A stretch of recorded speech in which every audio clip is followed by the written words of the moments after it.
네, 안녕하십니까. 오늘은 9월 30일 금요일 성예로니모 사제학자 기념일입니다. 오늘이 금요일이어서 기념일이니까 연중주간입니다. 그래서 내일까지 욥기, 내일 욥기 42장인데 어제 대천사 축일, 내일 소아대레사 축일. 그래서 앞뒤로 욥기가 잘렸어요. 그래서 오늘 욥기 38장, 어제는 욥기 19장, 오늘 욥기 38장, 내일이 이제 42장 이렇게 되는데 오늘 세 개를 다 마무리하겠습니다. 욥기 38장. 여기서도 지금 커서가 잘 안 보이는데 야외 방송 하려니까는 햇빛 때문에 어제도 더 안 보였어요. 욥기 38장. 예. 제가 당신께 무엇라 대답하겠습니까? 할 말이 없습니다. 시편 139편. 주님, 당신은 저를 다 아시나이다. 앉으나 서나 당신은 저를 아시고, 길을 가도 누워 있어도 당신은 저를 손바닥 보듯이 다 헤아리시나이다. 이것이 시편 139편입니다. 시편 139편. 우리 늘 외우고 있는 내용이죠. 139편. 오늘 복음은 루카복음 10장. 코라진과 베사이다와 그리고 카파르나움, 그 동네인데 코라진, 베사이다 그리고 카파르나움, 불행선언입니다. 진짜 2000년 후에 가니까 아무것도 없어요. 돌멩이밖에. 코라진, 베사이다, 카파르나움. 멸망선언을 하십니다. 멸망선언. 회개하지 않으니까 돌밖에 안 남았어요. 그렇듯이 우리도 회심, 회개, 회두하지 않으면 텅 빈 자기가 될 것입니다. 자, 오늘 성경 본문 보실까요? 어제도 뭘 잘못 눌러가지고 한 페이지가 날아가 버렸어요. 자, 오늘은 실수 안 하고 이렇게. 자, 욥기의 구조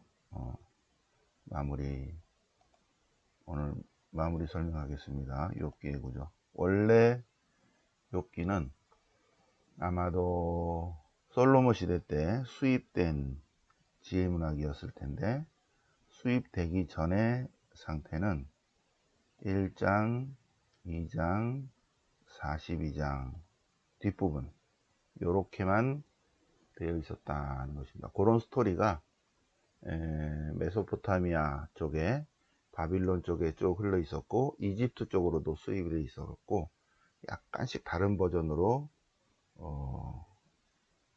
소문이나 있었는데, 어떤 욥이라는 사람이 많은 어려움과 고통을 당했는데도 하느님에 대한 신뢰를 잃지 않았다. 그래서 복을 받았다는 내용이 약간씩 다른 버전으로 각 나라마다 그런 스토리가 있었다는 것입니다.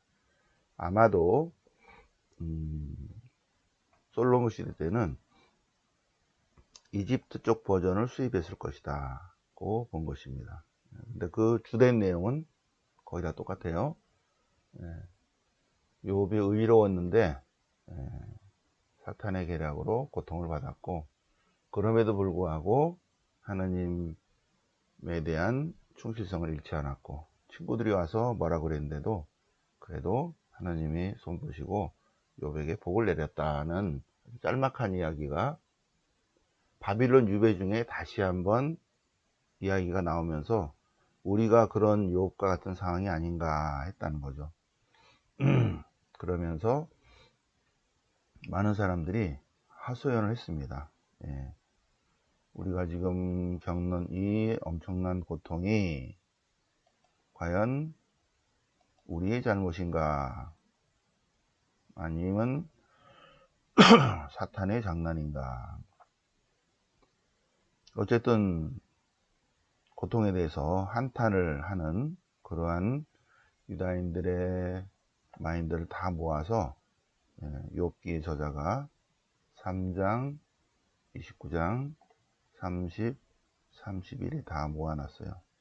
여기다가 3, 29, 30, 31 여기 4장에다가 다 모아놓고, 그러다가 이거를 약간 분리를 해서 친구들과의 대화를 넣었죠. 친구들과의 대화. 이것도 마찬가지로 바빌론 유배 중에 있는 사람들의 토론들입니다.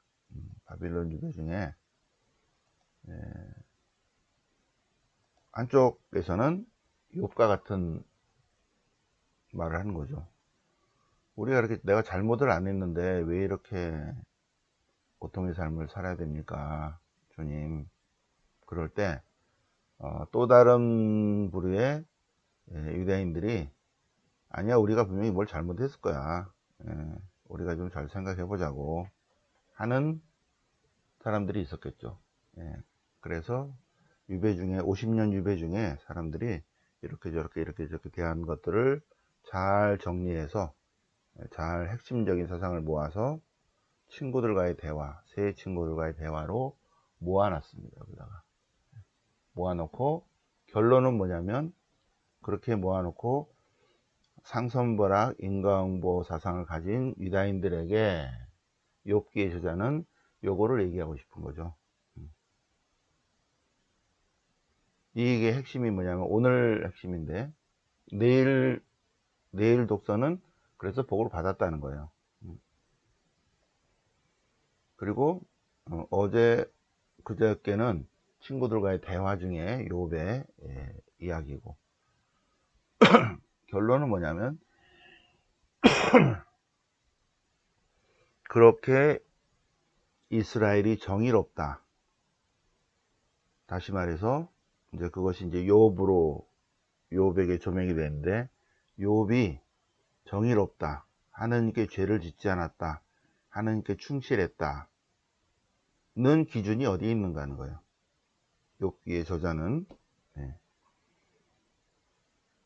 욥이 올바르게 살았다, 정의롭다, 그래서 복을 반드시 받아야 된다, 그 기준을 누가 세우고 있는가. 하나님 왜 이렇게 고통을 주십니까? 하나님 멱살을 잡고 정말 이러실 겁니까? 하는 기준이 어디에 있다? 욥기의 저자는 왜 유다인들이 하고 있는가. 그래서 욥기의 저자가 하고 싶은 말은 여기에 다 담아있죠. 그죠? 오늘 독서에 다 있습니다. 기준이 어디에 있다? 욥은 욥에게 있다 그러는데, 욥기의 저자는 아니다, 그렇지 않다. 상선벌악 인과응보 사상을 가진 유다인들에게 욥의 입을 통해서 그런 고백을 하게 하고, 욥기의 저자는 여기서 얘기하고 싶은 거죠. 그 기준이 욥에게 있는 것이 아니라, 그 공정과 정의의 기준이 유다 백성들에게 있는 것이 아니라 어디에 있다? 하나님께 있다. 욥은 뭐다? 욥은 욥이다. 유다인은 하나님의 피조물이다. 하나님의 공정, 하나님의 정의의 기준은 누가 세운다? 하나님이 세운다. 하나님이 세우신다. 이것이 바로 오늘 전체 욥기의 전체 핵심입니다. 자, 그래서 이제 욥기의 저자가 얘기하고 싶은 것은 친구들과의 대화를 통해서 그거를 뛰어넘는 주님의 말씀, 주님의 말씀. 욥은 욥이고 하나님은 하나님이시다. 근데 이게 너무 껑충 뛰니까 좀 거시기한데 좀 스무스한 게 없을까. 그래서 엘리후라는 네 번째 사람이 등장합니다. 세 친구들이 아니라 세 친구들이 욥을 이기지 못했어요. 결국은. 그래서 엘리후의 담론 32부터 37장까지 요게 하느님을 대변하는 것입니다. 여기에서 엘리후가 똑같은 얘기하는 거야. 욥이 아무리 정의롭다고 하는데 그 정의 기준이 어디에 있어? 너 아니야. 친구들과 계속 대화도 친구들한테도 왜 그거를 얘기를 못 하느냐. 기준이 하느님께 있다고. 기준이 하느님께 있다고 한 것이 아니라 욥과 욥의 친구들과의 대화는 공정과 정의 기준을 자꾸 인간에게 두고 있다는 거죠. 그러자 엘리후가 나타나서 그렇지 않다. 공정의 기준, 정의로움의 기준은 주님이시다. 고 한 다음에 그 다음에 하느님이 너 이리 와봐. 내가 말 안 하려고 그랬는데 너 이거 할 때 너 뭐 했어? 그러니까 가만히 생각해보니까 아무것도 아니거든요. 잘못했습니다. 할 말이 없습니다. 이렇게 되는 거죠. 그래서 매끄러움의 어떠한 거를 위해서 32, 37, 37까지 쭉 있는데 요게 아름답죠. 그죠? 그런데 요 전체의 욥기의 핵심이 뭔가? 욥기의 핵심은 지혜 문학이다. 그 얘기입니다. 지혜 찬가가 들어있죠. 지혜의 찬미. 그래서 지혜 문학이니까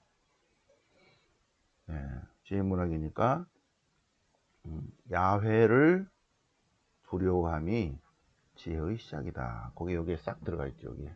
그리고 욥기의 저자도 그리고 저자의 제자일 수도 있고 욥일 수도 있고 욥기를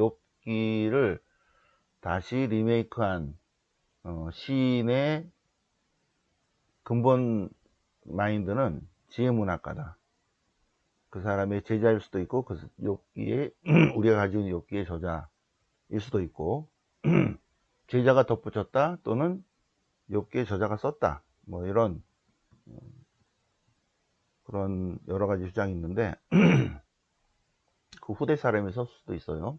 아닐 수도 있고 어쨌든 이 전체 핵심은 지혜문학이다 그 얘기입니다.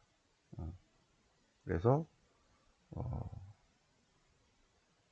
고통에 대한 얘기를 하려는 것이 아니라 행복 지침서다는 거죠.